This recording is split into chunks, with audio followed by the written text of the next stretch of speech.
everybody. Welcome back. YouTube.com/Geek Aloud. This is episode 101, not the Dalmatians, 101 Gaming Enforcement Agency episodes. As you can see, second slot is offline with Unky Dunky, but third slotting, as always, is Bully. How you doing this evening, sir? Oh, I'm doing very well, and as per usual, even though he's not here, I'm holding everybody up.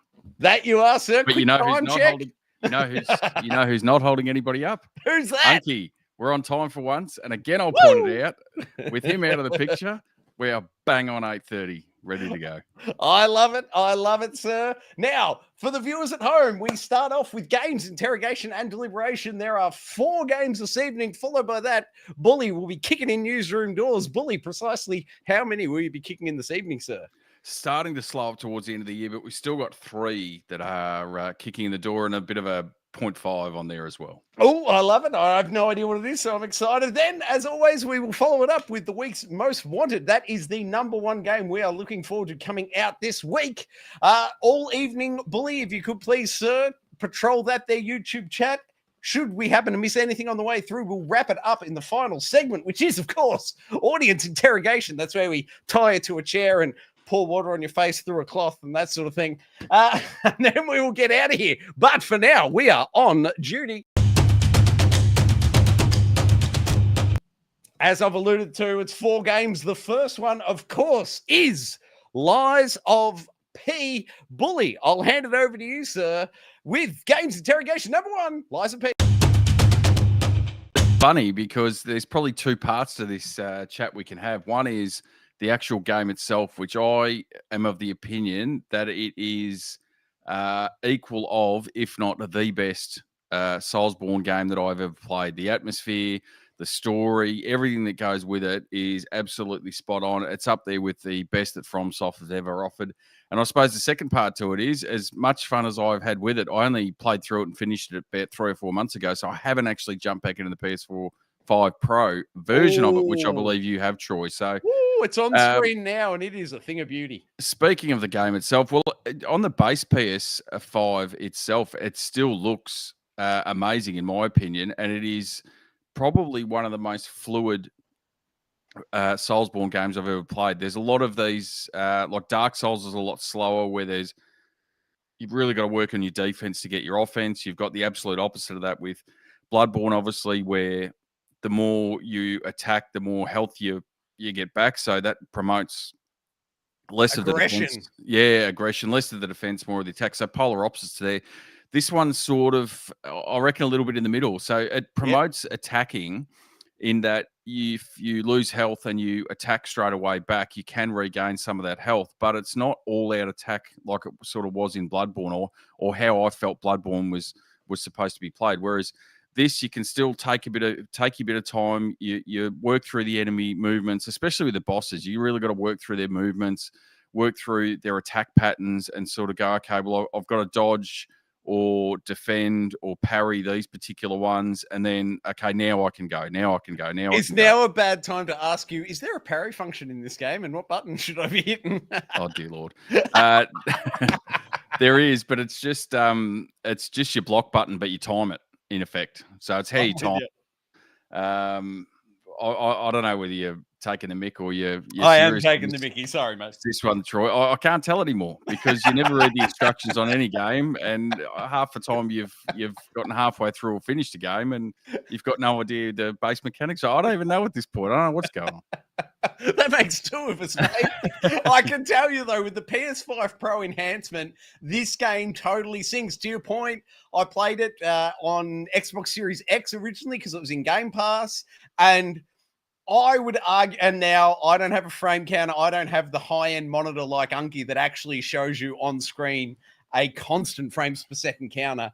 But I'm going to go out on a limb and say Xbox Series X ran this game, to me, on average, in a boss fight when, it's running it right at the high end, big animations. It felt to me around the 50 frames a second mark. And then I never played this on PS5 in any real sense. I think there was a 2-hour trial. And I may have had a little look at it, but never really got into it. But playing this PS5 Pro Enhanced, I picked it up on sale. It's in the November sale. I want to say it was 30% off. Bully, price check me there, please, sir.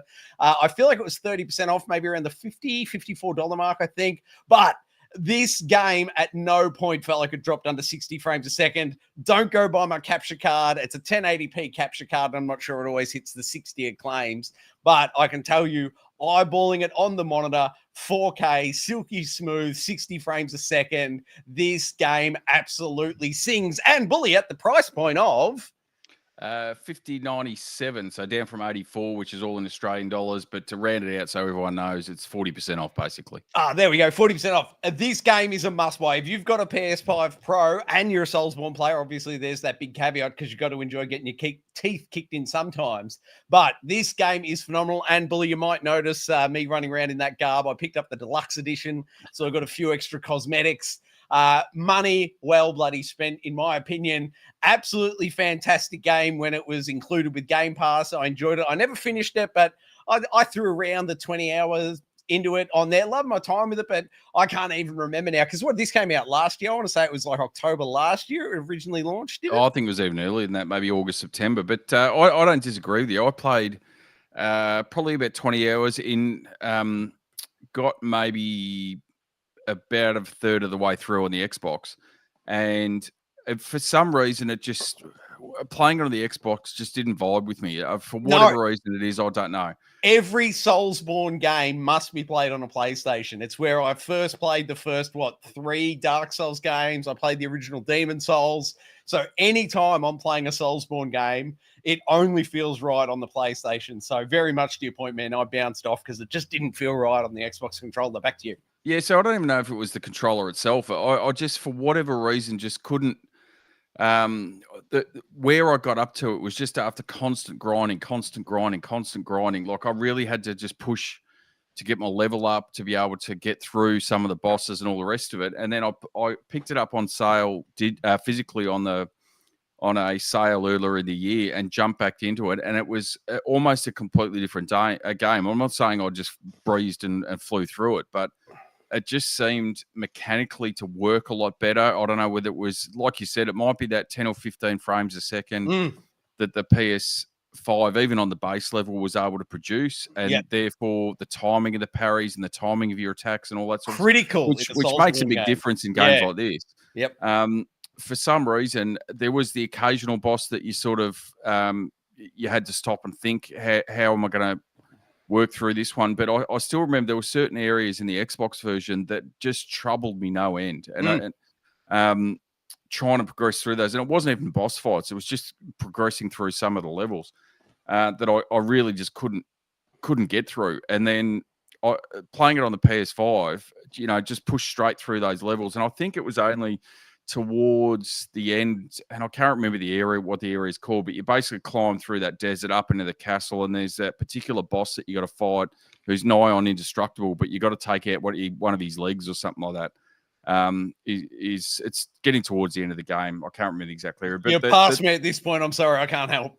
No, that's right. But the point being is that was, I think, the only time that I ever had to stop the progression through the game, go back and spend 45 minutes to an hour grinding to get myself up, to get my skill level up a little bit, to get my stats up a little bit, to then go back and progress. And I think in the entirety of the playthrough, that was the only time that I ever had to do that, which is, for me, in a Souls game, is fantastic, because that's pretty much the way I've had to play all of them. I don't have the dexterity to be able to play it. And this game, for whatever reason, on the PS5, just plays to such a level that, even if you're not in that top tier, get good style Soulsborne, you can still work your way through this if you know the mechanics of it and you've got an understanding of the control scheme, and you just take your time and you work your way through it. And that's what I found probably the best part of Lies of P. And, the story itself, it's, for those that aren't aware, it's basically a retelling of the story of Pinocchio and progressing through that. You've got all those characters like Geppetto, and then you've got other ones in there as well. So it really plays like that man versus machine or puppets v human sort of storyline, and how you progress through. And probably one of the main hooks of it is that you can lie through the game and that'll give you a certain ending, or you can tell the truth through the game that'll give you a certain ending. So depending on how you want to play and whether you want to pretend to be human or out and out just be the puppet you are, will end up changing how the game plays. Yeah, it is phenomenal, man. And to your point, I did a little bit of grinding back on the Xbox when it originally launched in Game Pass. And I think it was, and I'm stretching the memory bank here, but I want to say I took maybe 12 to 15 cracks at the Parade Master, the first boss in the game on the Xbox. But firing it up on the PS5 Pro Enhanced with that silky smooth frame rate, I walked straight up to that first boss and nailed him first time. Like the entire way through, all the way up to the boss, and then the boss himself, all the way up, as you can see on screen now, straight to the front doors of the hotel. I didn't die once, which for me is phenomenal. And this game, just tip of the cap, absolutely phenomenal. I love it. And once again, just if you've got a PS5 Pro and you're looking for a showcase game, this is it. Look no further. As I said, on sale. They're my final points. Anything from you, Bully, or shall we move on to game two? The only thing I'll say is PS5 Pro enhancements or patch or not, it is, for mine, a must-play game. I agree completely. 100%. Pick it up. Pick it up. Don't sleep on this. Now, game two this evening is Stalker 2, Heart of Chernobyl. We're looking at my footage here. I played this on Xbox. In complete honesty, I fired this up. Was it after last week's game? Last week's G.E.A. I think you guys told me it was live. Yeah, Unky had jumped into it, I think, just after it had sort of dropped on Xbox Game Pass. So last Thursday night, I fired it up for the first time, and I put about 15 minutes into it and then hard bounced. I was not impressed in any way, shape, or form. And I'm not sure if you know this, Bully, but I believe they've, in the last week, patched it twice. Does that sound right to you? Not sure, mate, to be honest. I haven't touched it, but I've been hit with the postman delivering express from the Black Friday sales. Very good. Anyway, I believe there's been 2 patches since. So today I jumped on, I did the install. That's available on the channel. But playing it now, I believe there's been 2 patches in the last week. And this game is at least 2 points higher on a 10-point scale. They have really mopped up the edges. It's a lot smoother. There's only one, and I don't know exactly where it is in this footage, but there was a moment, there's the ability to pick up a dead body, a corpse, and then move it. And the only glitch I noticed today, I pumped an hour into it today, which is obviously a lot further than I got before the 2 patches. It runs just so much better. But I picked up a corpse today and then just threw it. But what I noticed was the head was left in the original position. So it was just a hilarious decapitated head for no reason after picking up a corpse. But that's neither here nor there. The game is significantly better now a week post-launch. So if, like me, you picked it up day one in Game Pass and were as put off as I was, picking it up today and playing it again, it's a lot better a game. It's very much in the Metro style. If you played Stalker 1, oh God, Bully, you don't even have to look it up, but I want to say it was like 1998. Stalker 1 came out on the PC, something like this. This game, when it launched, felt like it was directly from, 1999, maybe the year after Stalker 1 launched. But they've gone back, they've tidied it up, they've tucked in all the corners. It runs a lot better, it plays a lot better. There's a far more enjoyable experience, but unfortunately there's inventory management, and you can see on screen here, Bully, you'll notice they're putting the crosshair on an object in the world to pick it up to put it into your inventory is horrendous. Like, it's got to be pixel perfect in order to get that prompt to come up to your next, which I absolutely hate. And I've banged on about it before, but in my opinion, games like this, just let me have an auto pickup thing. If I just get close to the object, throw it straight in my inventory. If I get over encumbered, let me then deal with it. But I hate going around in the world and slowly looking at every pixel to see if I can get the X button to line up and then pick it up. Anyway, minor gripes. The game's a lot better now. It's interesting, as Bully was sort of, not Bully, excuse me, as Unky was explaining last week, there's some invisible enemies, there's radiation to deal with. You get radiation sickness, you get hunger, you can get bleed effects, inventory management on screen now. But the story in the game is there. It is interesting. And I was playing it on Xbox Game Pass, so no additional cost beyond the monthly subscription. And from last Thursday night when I played it, and just I would have said, don't spend the 143, I think it was, gig download. This week, I'm saying if you've got Xbox Game Pass, it's worth that 143 gig download. Have a look. It's very much that sort of Fallout 3 almost level play style. It's so dated in the way it plays, but if you enjoyed Fallout 3 and you've already got Game Pass, it's a big download at 143 gigs. But if you enjoy those styles of games, they're really tucked in the edges. It's really worth playing. Obviously first person shooter, and Bully, you'll be happy to know I was able to crank the field of view right out to 110 degrees. So I've got a little bit of fisheye action going on. But I'm only, as I said, about an hour in, maybe an hour 10. But a solid game, and it's actually an enjoyable, interesting story. I'm probably not going to put any more time into this because the hunting with the crosshair to pick up the objects just slows down the progression so much. The story, you can see me fumbling here, just trying to open a hatch. Where is it? Where is it? Oh, there's the X. It's just little annoyances like that bounce me off these games quick. But the story that is there is interesting. Unky detailed a lot more last week. There's very much choice and consequence, multiple ways to solve problems that are constantly cropping up from a narrative standpoint. So if you're into these sort of games, it's actually now at a point where I'd say play it. But for me, I'm a bit past it. I need something a bit more fast-paced. Bully, have you thrown any time at this one at all, mate? I haven't yet. I have downloaded it, and it's funny because it's probably right up my alley, to be honest with you.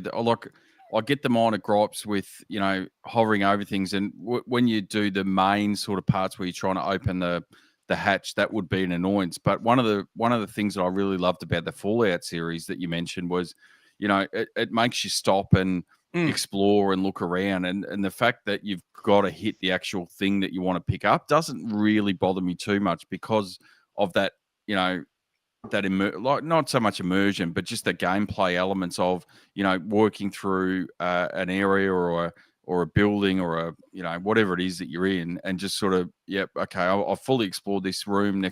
Let's move to the next room, and you sort of work your way through it. And for a lot of people, I can see that they just want to. It's a FPS. They just want to go through and they just want to find things and rearm themselves, get new weapons, get the ammo, get what they need to get, and just move on to the next bit and start shooting things. So I can sort of see both sides of it. But for me, that sort of slow down progression and searching really drops me into the atmosphere of it. Yep. Much the same as it did with the Fallout series. That was really one of the big highlights for me. And if you ever watch me play that for more than 5 minutes, it's filling your backpack as much as you can with random crap, fast teleporting back to your base, fast teleporting back to where you were up to, and then progress again. And it's a slow, idiotic way to play it. I get it, but that's the way. And you just end up picking up stuff you don't need to pick up, and you'll never use in the game anyway. But it was always just one of those fun things that I enjoyed doing. But it actually doesn't look too bad. And I'm just noting in the chat there. So I was talking to Sean Games, and hey, Sean. He was mentioning that there's also a multiplayer that's going to be a free. Oh, that's news to me. A free update for the future. I don't think there's a release date for that yet, but certainly that'll be coming down the track. And he does throw a bit of a jibe at you, saying it's probably more of a skill issue with your old man hands. Indeed, it is. 10, 15 years ago, very much Fallout 3. To your point, Bully, I loved going through every room, every drawer, picking up everything. I'm right there with you 10 years ago, but these days I don't have time. Like, let's get on to the next room. Let's go on to the next kill. But 10, 15 years ago, me would have absolutely loved this. And from what you've said, Bully, I say this is a must play. For someone with your particularities, this game will really light you up, man. They've done it really well. The components that are in there are top notch. They've done it well. It just doesn't quite sing to me on like a Vampire Survivors type action level.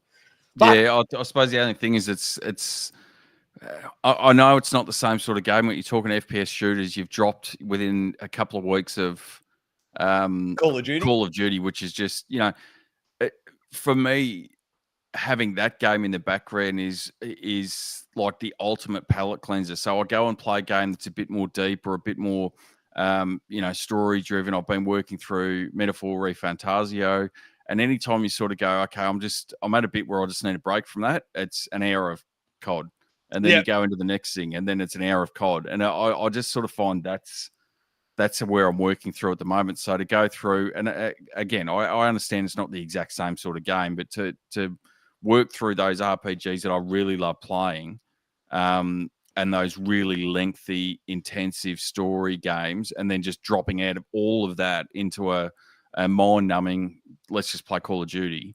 So I don't know, this is probably blurring the lines a little bit where you've got all that story, you've got the immersion, but you've also got the FPS stuff as well. I don't know if that's sort of enough of a break from what I've been playing. I can see that. The Call of Duty's giving me. I don't know if it's there, but it'll stay on the system. Xbox has really gone on the back burner at the moment. So, bar Call of Duty, I should say, on Game Pass, but pretty much everything else has been being played on the PS5 Pro at the moment. So it'll stay on there, and I'm sure at some point it'll intrigue me and I'll jump into it. But it's probably, as I said, on the back burner for now.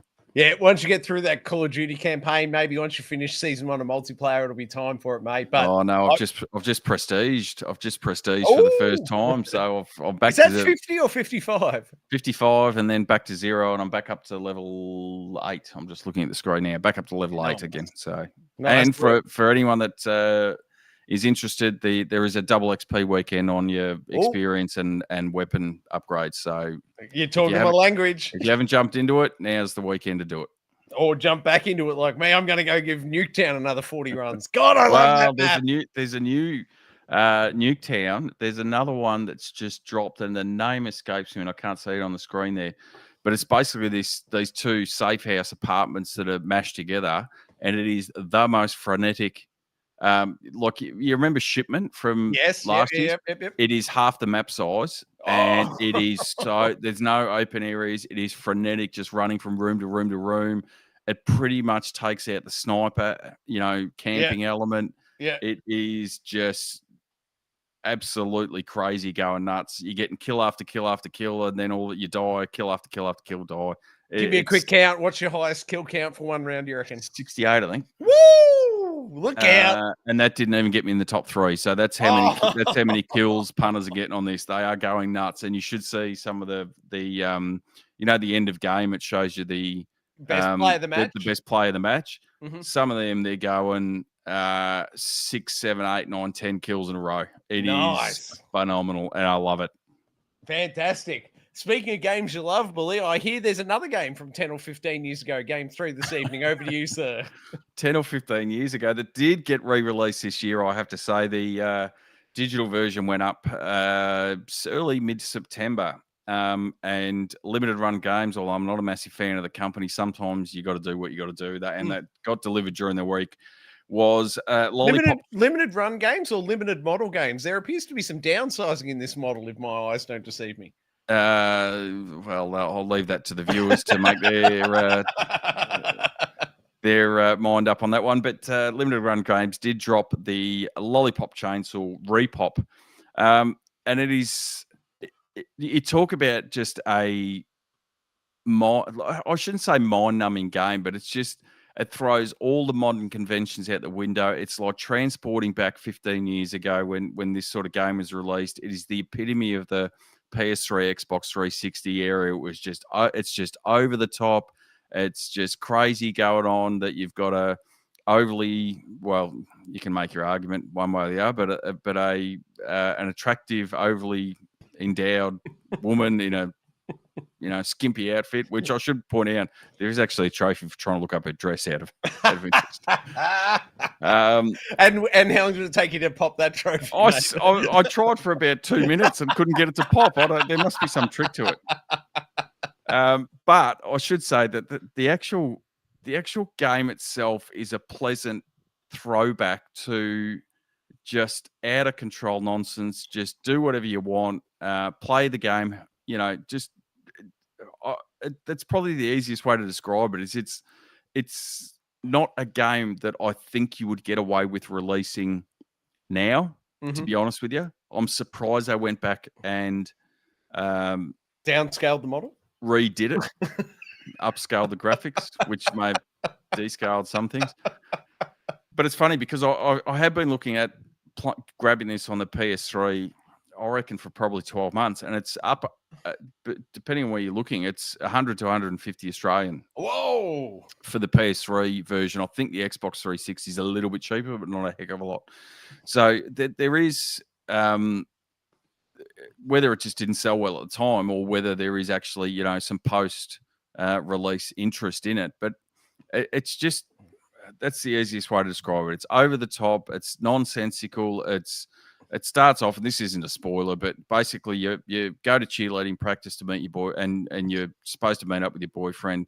The zombies have overtaken your school, and you can see on your back there you've got a head. That's the head of your boyfriend who gets bitten. So she rips off the chainsaw, cuts his head off to stop the germs flowing from the body to the. Yeah, I told you it's ridiculous.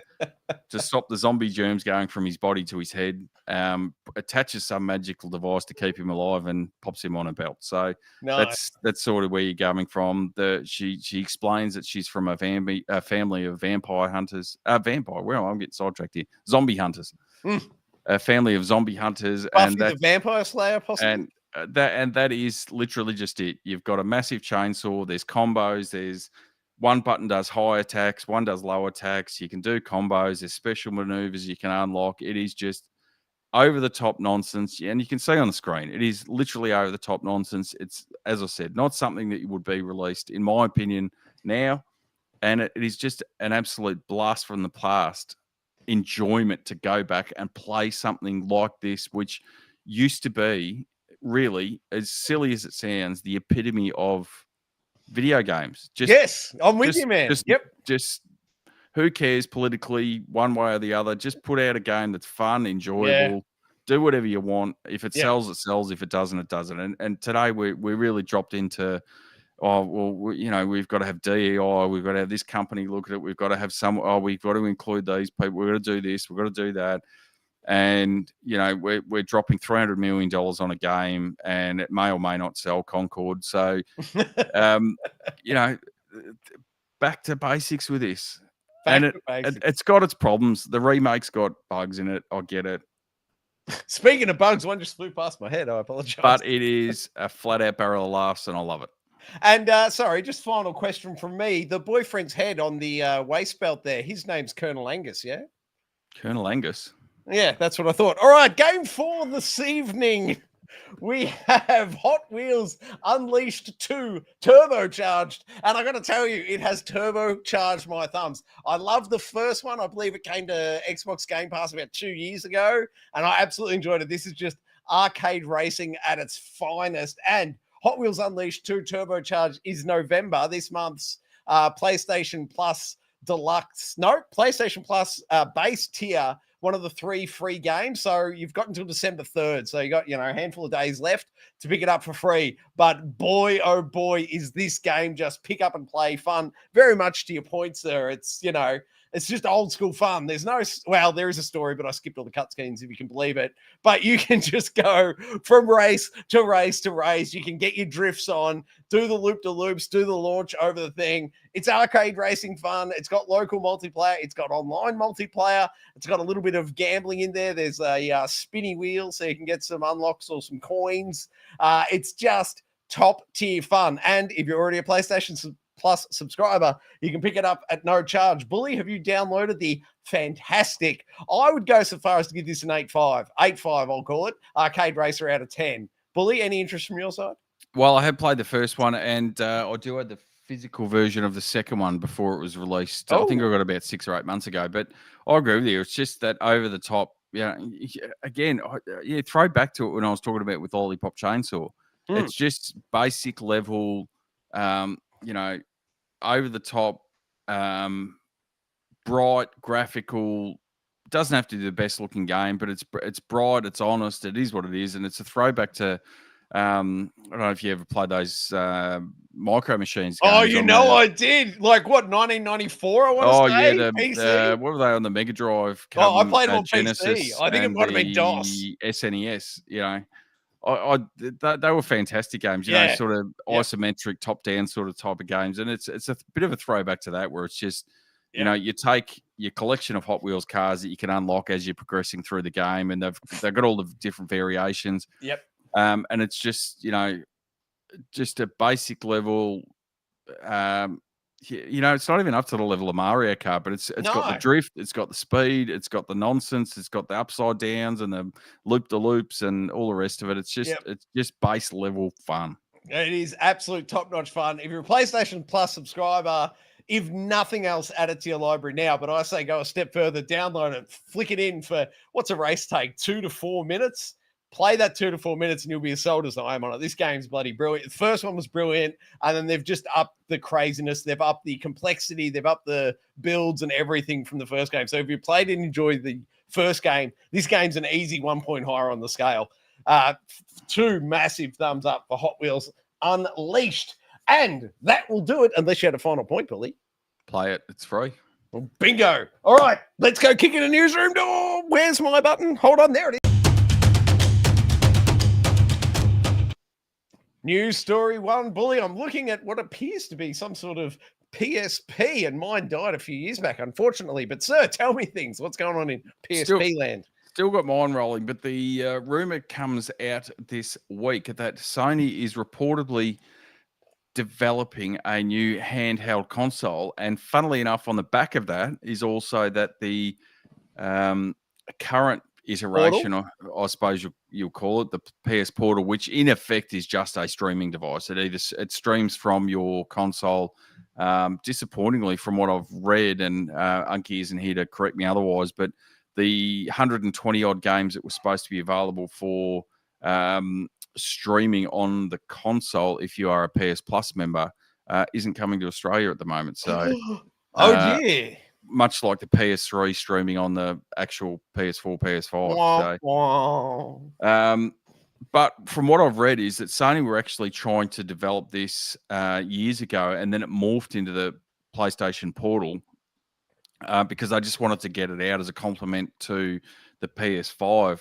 So what we can then hopefully derive from that is that they were fairly well progressed with the development of the next portable console, to the point where, even though they're still saying it might be a year or two away, that the development for it and being able to play PS5 games on the handheld console itself hopefully won't be too far away. We won't be waiting too long. So that is, what are we talking? 2011 was the PS Vita came out. So we're looking at 14, 15 years now, and another couple on the top of that. So they're obviously, I know there was discussions about Microsoft developing a handheld console. Quite clearly the Switch is the only one in the marketplace at the moment that has that. Save the Steam. I'm blanking on it. Steam Deck. Steam Deck. Thank you, sir. Yeah, so you do have those for the PC games. I suppose in the console marketplace, the Switch is the only one that sort of gives you that. But I'm with you. Sorry.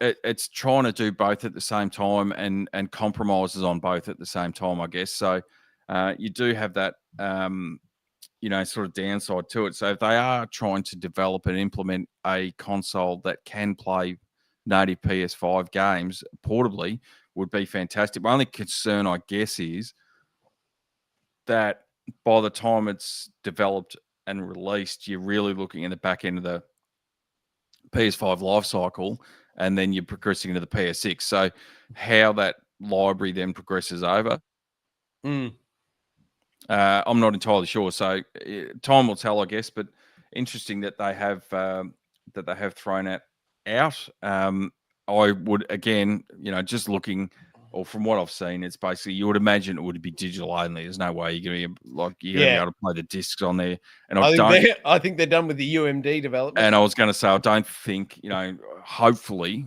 they've learnt their lessons from both the PSP and the PS Vita, that proprietary game cards and memory and all the rest of it that they just throw out the window. So being I've gone through it many times in the past, but being a physical collector, it's probably not really up my alley. But for those that have really embraced the digital side of things, if you were to just grab a handheld that can play whatever digital game you have on your PS4 or PS5, I think's, really where they should be looking, and just do away with the physical media altogether, as much as it pains me to say it. Yeah, mate, sign me up. I love my PS Vita. I loved it so much, I took it in the bath one day and it never came back out. That's how it died. But I love me a portable console where I can earn trophies. I am very excited about this, even though it's pure speculation and off in the distance. I will have one keen eye on the horizon. Speaking of the horizon, news story 2, please, Billy. News story 2. So breaking this week is that Shuhei Yoshida, one of the, I guess you call him the grandfathers of. I think you might be on news story 3 there, or should I hit a button? Am I out of order? No, I might be out of order. Let's jump back. I've got Call of Duty. This is the one and the one point. I'm jumping ahead of myself. Call of Duty Black Ops 6. So the launch month, which we've almost at the end of, is the most successful launch month in Call of Duty history, with record breaking, I should say, player engagement. So interesting to see how much of that, and I guess it'll come out in the wash, as to how much of that is physical or digital downloads purchased as an independent entity, and how much is that is Game Pass. And from what I've seen, they haven't released it again, but we'll see those numbers down the track. But there has been, from my understanding, a significant spike in Game Pass subscriptions on the release of Black Ops 6. So great for Microsoft, I suppose. You know, they've thrown out the $60-odd billion to purchase Activision, and this is the jewel in the crown of Activision is obviously Call of Duty. So the fact that it's, you know, jump back, because it's had its up and down years, really, over the journey. There's been some really good ones. There's some, you know, it always generally sells pretty well, but there's always been up and downs and criticisms. I really haven't seen too much criticism out of Black Ops 6. The only, I guess the one thing I will say is that, I think I mentioned it last week, there was that graphical error in Nuketown that, yeah, you mentioned that last week. Basically nuked the buses and some of the walls. That doesn't appear to have been fixed at this stage. And I went hunting for it, man. Not online, like just me personally in game. I easy played since the last episode another 60 maps, I reckon, of Nuketown. And I know I said it last time as well. I don't have kill cams turned on, but you see the end of game thing. Not once have I seen any indication of that bug. I don't feel like I've been cheated once. So I don't know what's going on there. I'm not saying that you haven't seen it. I'm just saying that me personally, as one person, has not come across it to my Well, it's funny because I was watching some social media today, and someone had posted a video basically saying, I assume this person was cheating, and then the next game that I play in Newtown, all the buses are gone and the truck's gone. So it's still there. It's it is something for mine that I can't believe it's gone this long without a fix. It's a known issue. It compromises the map integrity entirely. Mm-hmm.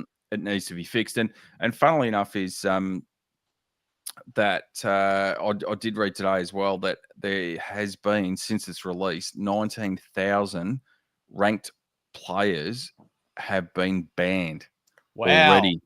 So we're talking, what are we, about a month since release, and they've had 19. Ranked play. The game's been released a month. The ranked play's been only available since the 20th of November. So we're talking a week. 19,000 cheaters have been banned. Is there any indication? Is that is that just exclusive to PC, or are people hacking it on consoles as well? I'd imagine that primarily it would just be PC, but I've seen in the past as well that there is companies out there that will develop cheat systems for consoles as well. So it's not just limited to PC players across the board. I don't really understand what is to be gained out of it. Like, it has never made any sense to me, cheating in a game. I don't get it at all. Is it I don't know. Is it to feel good about yourself? Is it to you know, show your friends, look how many kills I've got, but then you're sitting there going, well, the reality is I cheated my way to it, you know? Yeah, I don't. It seems pointless to me. I don't. Like, I just don't understand it. I'm quite happy to play a game, and if you've got genuine skill and you're better than me, no worries. Good luck to you. Yeah, tip of the cap. Well, you know, I'm not one of these players that can slide around everywhere and, you know, jump backwards and sideways and take 3 players out while I'm diving and all this. That's not my skill set, and I'm the first to throw my hand up for it.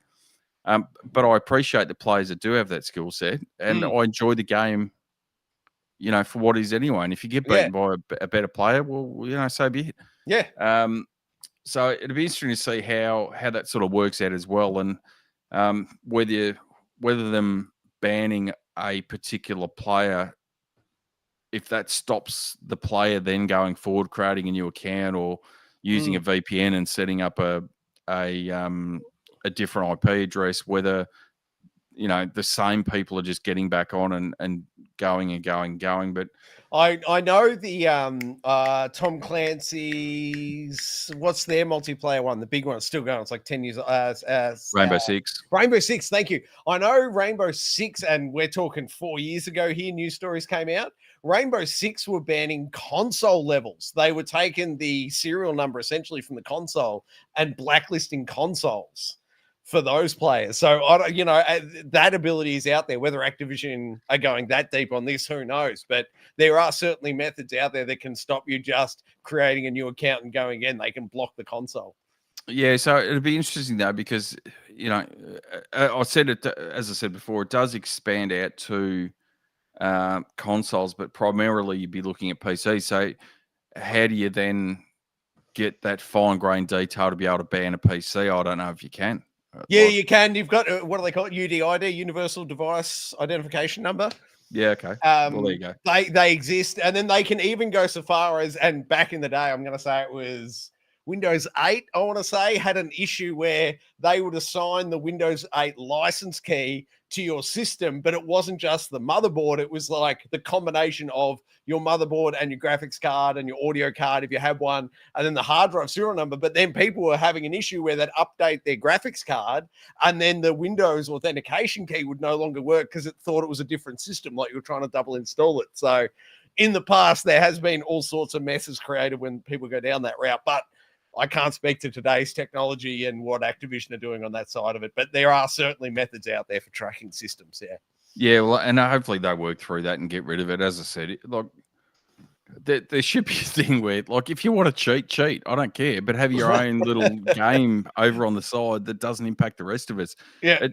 It's one of those things that that's almost one of the first things I get on with any new Call of Duty is limit crossplay, because I don't like two things. One, I don't think it's fair that I'm playing on a controller, which is my choice. I get it, but I prefer playing an FPS on a controller. So do I. Others will have different opinions, but it's not fair that I'm playing on a controller versus someone who's on a keyboard with Twitch movement, all the rest of it. That number one in itself is not fair. But if the majority of the hackers and the cheaters and all the rest of it are on the PC, that just solidifies my point, is that I don't want to have anything to do with it. And I'll just lock down the ecosystem and play solely with, either Xbox or PlayStation, whichever I'm playing on. That's fair enough, man. The only counterpoint I'll throw your way is that you can use keyboard and mouse on both Xbox and PlayStation for Black Ops 6. Well, but that probably goes to another point, is break that down even Input further. type filtering. Yeah. Bring that down even further. So I only want to play on console because I don't want to play against PC, which has a higher cheater rate, and I don't want to play against people using the mouse and keyboard with the Twitch. Like, okay, I get it. Fair. Yeah, I'm with you. That's ultimately my choice. But if that's how I want to play the game, then I should be able to choose that I only want to play against other players that are using controller. So I agree completely, man. I don't know why they don't throw that in there. I've been asking for it for years. I don't understand why it hasn't been implemented. Wild speculation from me is that their concern would be the match times would inflate to a point where you'd stop playing the game and then they'd lose user engagement. Maybe instead of waiting 10 seconds for a round, you're then waiting 2 minutes. I reckon maybe down the track you would, like in 6 or 12 months but Call of Duty is always such a massive game. There's always people playing it. I don't really think it's one of those games that would have that impact. If you were talking about some of the small, like Fortnite's probably in that boat as well, where you could have that. There's always people there. There's always people want to jump on. And if it extended my wait time from 10 seconds to 30 seconds, I really wouldn't care. Yeah. Like if you got more enjoyment out of it at a base level, I really wouldn't care for that extra time. Some of those smaller multiplayer games, probably down the track, you might go, okay, well, that's really limiting your and siloing your player base too much. But I really don't think Call of Duty falls into that, and they should offer the option, in my opinion. That's fair, man. That is fair. Let's move on to news story 3, shall we? News story 3, and I did jump the gun before. Shuhei Yoshida, the grandfather of the PlayStation, is stepping down as of this year, and hopefully enjoying a well-deserved retirement. But basically, Indeed. for those that aren't aware, it's probably it's not an understatement to say that PlayStation isn't or wouldn't be what it is without Shuhei Yoshida himself. So, for those that aren't aware, there was a development between Nintendo and Sony back in the early 90s that Sony was going to develop a CD-based system for the SNES that ended up falling over at the last minute.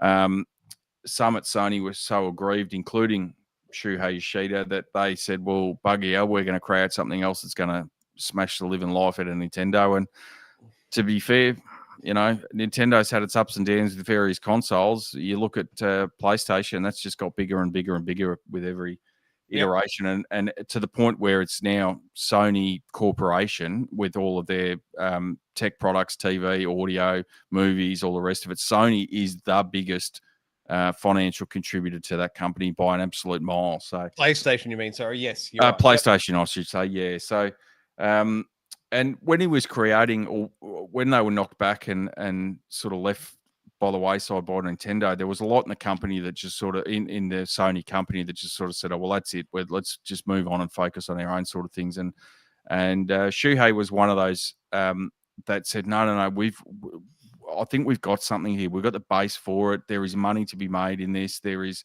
strides to be made in this." And his insistence that and he actually did it in secret with a small group and produced the first PlayStation prototype. He did it in secret away from the main company in his spare time, and then turned around and presented it to them. And even when he did present it, there was some that still weren't convinced that it was the way to go, but managed to push it through, and ultimately did get it released as the original PlayStation we know, that's certainly grown and exponentially from where it came. It was the really, you had the N64 at the time, but in terms of 3D graphics and capabilities, PlayStation was a leader in that front. And it's really, for all, I think maybe the only sort of time it hasn't been is the early PS3 years, but they caught up to Xbox. And I think since the original console was released in 94 in Japan, I think it's been the market leader. So for him to go, it's a sad day for Sony, but he's done so much for the PlayStation brand. He's created such a legacy. 100%. So I think it's just worthwhile noting that he's going to be stepping aside in the next couple of months, and wish him all the best in his retirement, and he can finally sit down and relax and enjoy some of the many games that he's helped produce. Yeah, well played, Shuhei. Thank you for the thousands upon thousands of hours of joy you've delivered to me personally. Absolute highlight for me was the Shuhei Yoshida Adam Boys "This Is How You Share Games" on the PS4 video back from E3 when that happened. I still remember that fondly. That was one of the best. Is that the yeah? Would you like this? Oh, yes, thank you. I'll take that. That was the one. God, that was the death knell for the Xbox. nail in the coffin for the Xbox One. Jeez, that was the death knell. Oh, that was beautiful. All right, off from one death knell and one farewell, Shuhei Yoshida. Thank you for the memories. Bully, I've got to ask you, what is this week's most wanted? We're getting really towards the back end of the big release cycle of, it's sort of stretched a little bit, but September, October, November. So we're really starting to dampen down on what is going to be available over the next little period of time. Essentially, I think I won't spoil next week's one. Holster it. But for the next couple of weeks, we're sort of on a downward spiral until mid-January to February, which, thankfully, that's now a boom period, whereas it used to be a dead period those couple of months after Christmas. But I've gone with Marvel Rivals, which is releasing on the 6th of December. And it is that, I don't know if you've seen it, Troy, but it's got all the makings of a Fortnite style hit. It's got all the Marvel characters, online multiplayer type shooter type arrangement, with mixing all the different characters in there and different skill sets in there. Hopefully it does a bit better than what was that trash game that got released on the PS4, Xbox a couple of years? Marvel Midnight Avengers. Suns? No, No, I was going to say, no, Midnight Suns was all right. That Marvel Avengers that just Yes. died a very, very quick death. So I'm sort of looking forward to it. It's free to play. I'd be interested to see how it actually plays out, given that it is free, whether it captures the attention, and see how we go with it, I suppose. But certainly in a very lean period, it's probably not a bad game to release in the lead up to Christmas. Indeed, and I don't suppose what was the cutoff date for the Keatleys? I don't think we can expect this in the any of the Keatleys. Well, they've announced all their nominees, so no, it can't possibly, can it? Well, no, but that, funnily enough, I think I mentioned it a couple of weeks ago, is that the Game Awards got pushed back a week, which leads us to the wide open rumor and innuendo that PlayStation will be having a showcase / presentation at some point in the next week or so in the lead up to the Game Awards, which will be interesting to see what they throw our way. And that's probably the rumor that's gone with it, is why would you push back the Game Awards when it's always been that same week? And the only time they've ever done it is because PlayStation had a reveal that they wanted to do early December. I am not read up on this at all. This is wild speculation, tinfoil hat, some might say, Bully, but I have heard nothing since the leaks from the Wolverine camp. Is there any chance, in your opinion, or any of your readings, that is there a Wolverine flavored announcement coming from Sony? I think there's very much a Wolverine style announcement. And I'd also be betting that we are going to be getting a big push for the PS5 Pro, in terms of we've had 50 or 60 odd games so far that have got the patch or promised a patch at some point. I reckon that we're going to see a massive influx of games that are either released and are going to be patched up before Christmas, or games that are going to be releasing in the next sort of 6 months, first half of next year. They're going to take advantage of the PS5 Pro. I really think they're going to try and push that in the last 3 to 4 weeks before Christmas. So tell me this, Billy. Do you have your tinfoil cat handy? Because I've just been struck by the world's best conspiracy theory, and we need a tinfoil cat to go along with it. If you could, please, sir. You're gonna have me start flicking through screens. We might get the original chainsaw lollipop model up by mistake, might we? Is that what we're in danger? Hey, there we go. That one. That'll do. I'll run with that. That's close enough for the cat. Here it is, Billy. And I'm blanking on the acronym. Is it PSSP or something? What's the machine?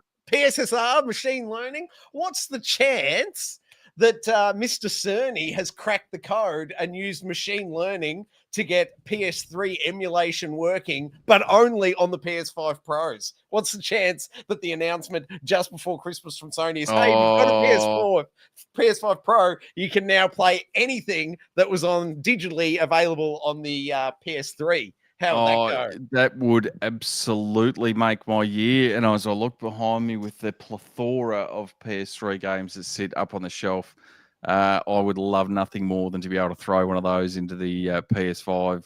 If you PS5 Pro, if you have actually managed to get a disc, and I won't push the needle on that sort of point too much, Troy. Don't mention the war. But if you have managed to if you could actually throw a PS3 disc in that PS5 Pro console with a disc drive, I would absolutely lose my mind. All right, let's indulge my fantasy a little longer. What do you reckon it would do for the sales numbers of the PS5 Pro consoles if that was the announcement they made?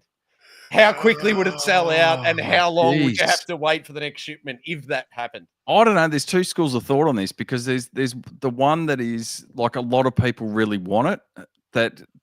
That's been one of the really big things that's kept Microsoft hanging on with the Xbox, is the backwards compatibility from the Series X to the Xbox One, and even all the way back to the 360. And I think it still plays some original Xbox games. It does. Yeah, Black's on there. That's not a massive catalog there, but that certainly was, from what I've read, is one of the things that kept Microsoft in that race. So it's sort of hard to tell whether it's it's just the hardcore audience. You know, there's not a lot of people. But who's the PS5 Pro console aimed at, if not the hardcore audience? They're the people that would start salivating over that kind of an announcement. And that's probably the counter argument to it, is that the PS5 Pro is a hardcore consumerist item that the general Joe Blow that's just buying it to play this year's iteration of Madden or FIFA or NBA, Call of Duty, whatever it is. Yeah.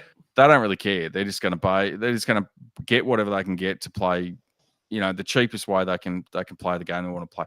This is for the high end, hardcore console gamers, and I don't disagree with it. The guys, you know, there's people like me that have significant physical collections. I think I'm in the hundreds on the PS3 I've got sitting in the back there.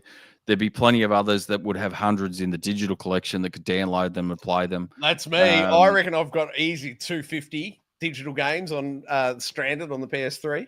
The only thing I will ask is, can I have a bit of a heads up, Sony? Because the second that gets if that gets announced, the second that gets announced, you're going to celebrate me as the world's best tinfoil hat creator? I'll do that second. The first thing I'm going to be doing is getting on eBay and bulk buying everything I can, because it will shoot the physical price of these old games that can no longer be purchased and sold through the absolute roof. And I've seen it already with some of them. There was, I think earlier in the year, there was Spec Ops.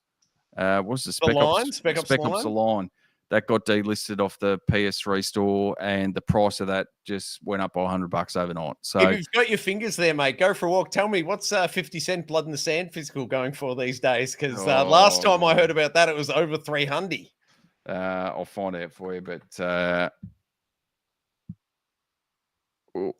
I'll find out for you. But that's what I'm concerned about is the price increase. It's going to it will literally skyrocket overnight. I've seen it. It continues to happen. I mentioned it before with Lollipop Chainsaw, which wasn't a big seller on release, but it's one of those cult classics that sort of gained a bit of following later on. You're looking at 150 to 200 Australian for that. Like, you know, you'll be able to fire up your BMX XXX disc again, Bully. You will, yes. Well, that'd be even better if the PS5 Pro played PS1, 2, 3, 4, 5. Imagine that. Oh, yes, please. Sign me up. I'm mildly short on coin because I was talking to one of my colleagues at work today who did present me with Castlevania X Vampire's Kiss, boxed, complete, mint. Unopened and said, amongst a bunch of other games, hey, would you have any interest in this? And I looked at it and said, my God, that is about a $1,500 game you've got sitting there. And how much? Picked it up for how much? How much would you pay for it? And I go, do you want me to be fair, or do you want me to just give you a tenner or something? Here's a 6-pack. We'll call it even. No, we come to a fair agreement. He was happy with 400, so. Woo! I'll be able to pick that up for a lot less than what it's currently going for. Nice. You'll have to increase the insurance on your museum there, Bully. Well, it's getting there. I think I said to you the other week, I've just hit 1,500. So by no means is it extensive. I was watching a video today with a bloke that's got 20,000 some in his library, so I'm nowhere near that, and I probably never will be. But you know, come on, mate, aim high. I'm doing what I can do. I'm doing what I can do with the funds I've got.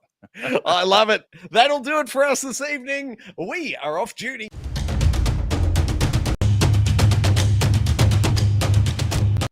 We're off duty. We're not quite gone, though. Sorry about that. We are off duty. However, Bully, please, what's happening in that there YouTube chat, mate? What have we missed, if anything? Well, you can knock yourself off early, but as always, I'm holding everyone up and keeping this shift running. I've had a bit of a good chat with Sean Games back and forth just about Call of Duty. I think he said he's about 100 hours in, really enjoying it. And there's a new zombie map that comes out next week as well, so he's looking forward to that one. Tigaro's been in there as well. Hey, Tigaro! And when we were talking about just at the end there, talking about PS3 games on the PS5 Pro, his nomination for that one was Fallout 3 would be great to go back to. So Funny you mentioned that if you didn't catch it at the top, Tigaro, but we did talk about Stalker being a bit of a Fallout style clone as well. Unfortunately, no Liam Neeson in Stalker 2, though. But you can talk like that. That's a terrible, terrible, terrible accent. I loved it, Bully. I loved it. Wait, keep it in that mindset because we're out of here. Bully / Liam Neeson. What else could you do with the channel? Well, I do have a particular set of skills, and that skills is going to make you watch this channel. And I'll tell you what, you can like it, you can subscribe it, and if you do, you'll never miss it. But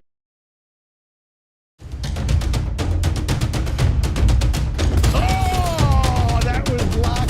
Hey, that's something.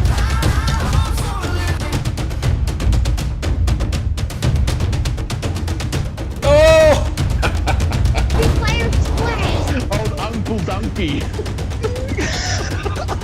Donkey.